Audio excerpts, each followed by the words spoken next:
మీరు ఆడ కనీసము అలా తీసుకొని వచ్చేటటువంటి దాంట్లో భాగంగా ప్రొసీజరల్ రెడ్ కార్నర్ నోటీసు తర్వాత ఇంటర్పోల్కి సంబంధించినటువంటి దాంట్లో మీ పని మీరు చేయక కావాలని డిలే చేసుకుంటా ప్రత్యక్షంగానే దోషులని కాపాడుకుంటా వీళ్ళిద్దరి మధ్యలో జరిగినటువంటి ఒప్పందం కూడా మనం చెప్పాలి.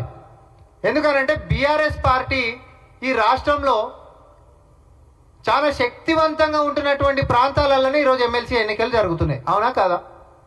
ఇప్పుడు కేసీఆర్ ఉన్నటువంటి ప్రాంతం, కేటీఆర్ ఉన్నటువంటి ప్రాంతం, హరీష్ రావు ఉంటున్నటువంటి ప్రాంతం, కవిత ఉంటున్నటువంటి ప్రాంతం, వీళ్ళందరూ కుటుంబం మొత్తం ఎక్కడైతే వీళ్ళ పార్టీ పుట్టిందో, ఎక్కడైతే వీళ్ళ యొక్క పునాదులు ఉన్నాయో, ఎక్కడైతే వీళ్ళ పార్టీ చాలా పటిష్టంగా ఉంటుందని చెప్పి నమ్ముతారో అక్కడనే వీళ్ళు పోటీల నుంచి తప్పుకున్నారు, అభ్యర్థిని కూడా నిలబెట్టలేదు అని అంటే అంతకంటే గొప్పదేదో వీళ్ళకి లాభం జరిగే పని ఉంది కాబట్టి అభ్యర్థిని నిలబెట్టలేదు. ఇది మనం గమనించాలి.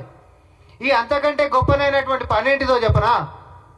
ఆడ ప్రభాకర్ రావు అనేటైనని ఆపితే వీడికి రానియకుండా ఉంటే వీళ్ళు బతుకుతారు.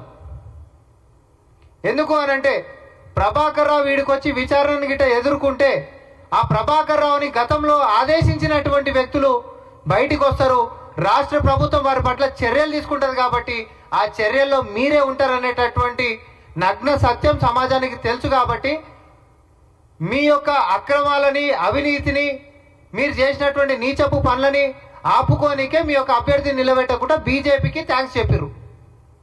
నిజం చెప్పాలనంటే ఎమ్మెల్సీ యొక్క అభ్యర్థిని వీరి కేసుల నుంచి తప్పించుకోనికే బీజేపీ దగ్గర తాకట్టు పెట్టిండ్రు. ఇది అసలు కథ. వచ్చి మమ్మల్ని అంటారు మీరు అరెస్ట్ చేయొచ్చు కదా. ఇంకొక మాట కూడా అన్నాడు ఆయన. అవును, ఆయన లేకపోతే ఏంది, మీతో అరెస్ట్ చేయొచ్చు కదా అంటాడు. మెడకాయ మీద తలకాయ, తలకాయల కోడి మందని దిమాకున్న మాట మాట్లాడరు ఎవరైనా కూడా. ఎందుకోసం అంటున్నామనంటే వేగ్గా మనం మాట్లాడేసేసి కేసులు పెడితే నిలబడేటటువంటిది ఉంటుందా? నాన్ బెయిలబుల్ వారెంట్ వచ్చినటువంటి వ్యక్తుల్ని ఆడికేసి తీసుకొని వచ్చిన తర్వాత విచారణ చేస్తే నిన్నెవడు ఆదేశించింది అనేటటువంటిది వాళ్ళు చెప్తారు. వాళ్ళు చెప్పినప్పుడు మాత్రమే ఆన్ రికార్డ్ మనకు ఎవిడెన్స్ ఉంటుంది కాబట్టి వాళ్ళ మీద చర్యలు తీసుకోనికి ఉంటుంది. అంతే తప్ప వాళ్ళనేమో ఆడనే దాచిపెడతావంట, వీడికొచ్చి మనం ఏమైనా గిట్ట చేస్తే చూసిరా డొల్ల కేసు అని చెప్పి రేపు పొద్దున మళ్ళీ మాట్లాడనీకే. ఒక పక్క సహకరించకుండా ఆడికేసి వీడికి రానియకుండా ఆపుతారు, వీడనేమో మళ్ళీ మీరు రాజకీయాలు చేస్తారు అని చెప్పి మమ్మల్ని దోషుల్ని చేసేటటువంటి ప్రయత్నం చేస్తుంది బీజేపీ. అసలు దోషి బీఆర్ఎస్ నాయకులని కాపాడుతున్నటువంటిది ప్రభాకర్ రావుని భారతదేశానికి రానియకుండా అధికారాన్ని మొత్తం కూడా దుర్వినియోగం చేస్తున్నటువంటిది ఈరోజు బండి సంజయ్ శాఖ, కేంద్ర హోంశాఖ, నువ్వు సహాయ మంత్రి లెక్కున్నావు, నీ కింద జరుగుతున్నటువంటి కార్యక్రమమే ఇది మొత్తము. నీకు నిజంగా కాంగ్రెస్ పార్టీ నుంచి మేము ఒకటే డిమాండ్ చేస్తా ఉన్నాం. మీరు బీజేపీ గిట్ట ఒకటి కాకపోతే బండి సంజయ్ గారు కానీ కిషన్ రెడ్డి గారు కానీ, కిషన్ రెడ్డి గారికి తెలియకేం కాదు, గతంలో ఆయన కూడా గదే శాఖ చేసిండు. ఇవన్నీ వాళ్ళకి తెలిసే కావాలని ఆపు. వాళ్ళు వచ్చి 4 సార్లు ఇస్తారు, 40 సార్లు ఇస్తారు, నువ్వు ఆపు. మనం ఆడ కమిట్మెంట్ అయిపోయినాం కదా అని చెప్పి బీజేపీ బీఆర్ఎస్ కలిసి ములాఖాత్ అయినటువంటిది. సో వీరు చేస్తున్నటువంటి ఈ యొక్క రాజకీయాలని తెలంగాణ ప్రజలు అర్థం చేసుకోవాలని, కల్వకుంట్ల కుటుంబాన్ని కాపాడుతున్నటువంటి బీజేపీ యొక్క అసలు రంగు మరి కాంగ్రెస్ పార్టీ ఈరోజు బయట పెడుతూనే నిజంగా మీకు ఇప్పటికైనా కూడా తెలంగాణ రాష్ట్రమైన ప్రజాస్వామ్యమైన గతంలో బీఆర్ఎస్ పార్టీ నేతలైనటువంటి కల్వకుంట్ల కుటుంబ సభ్యులు చేసినటువంటి అరాచకాల మీద ఏమైనా గిట్ట చర్యలు తీసుకోవాలనేటటువంటి చిత్తశుద్ధి ఉంటే ఇమీడియట్గా రెడ్ కార్నర్ నోటీస్ ఇచ్చి అలానే ఇంటర్పోల్లో పెట్టి ప్రభాకర్ రావుని, శ్రవణ్ రావుని భారతదేశానికి రప్పించాల్సిందిగా కాంగ్రెస్ పార్టీ డిమాండ్ చేస్తూ ఉంది.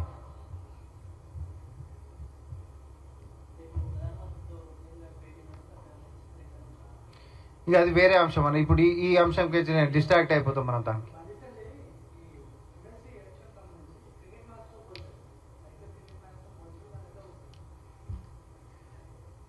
ఇప్పుడు వాళ్ళకి ఏముంది అని అంటే మ్యాచ్ ఫిక్సింగ్ అని నేనంట.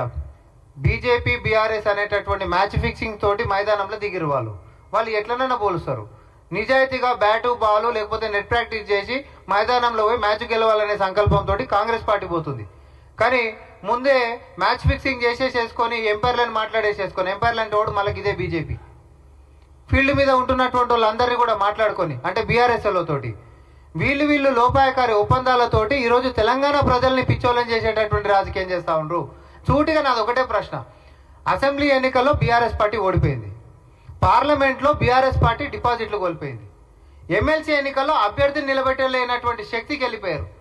ఉంటున్నటువంటి వారి యొక్క ఓటు బ్యాంకు ఎవరికి పోతుంది జవాబు చెప్పాలి బీఆర్ఎస్ వాళ్ళు. దీని జవాబు చెప్పింది అనుకోండి, అసలు మ్యాచ్ ఫిక్సింగ్ ఓన్ మధ్యలో ఉంది అనేటటువంటిది మనం బహిర్గతం చేసేయచ్చు. మీరు ఆడేటటువంటి దొంగలాట, దొంగ పోలీసు కూడా రొద్దిలని తోడు దొంగలాట ఏదైతే ఉందో దాన్ని తెలంగాణ ప్రజల ముందుకి బరివాతలు నిలబెట్టేటటువంటి కార్యక్రమాన్ని కాంగ్రెస్ పార్టీ చేస్తున్నాం, మేము చేసినాం. ఎందుకంటే వీళ్ళు అసెంబ్లీ ఎన్నికల కంటే ముంగడ కూడా కలిసే ఉన్నారు. పార్లమెంట్ ఎన్నికలప్పుడు కూడా ఎట్లా లోపాయకర ఒప్పందాలు చేసుకున్నారో మనకు తెలుసు. ఎందుకంటే మెదక్ లాంటి పార్లమెంట్లో కేసీఆర్, హరీష్ రావు రిప్రజెంట్ చేస్తున్నటువంటి దాని దగ్గర కూడా నువ్వు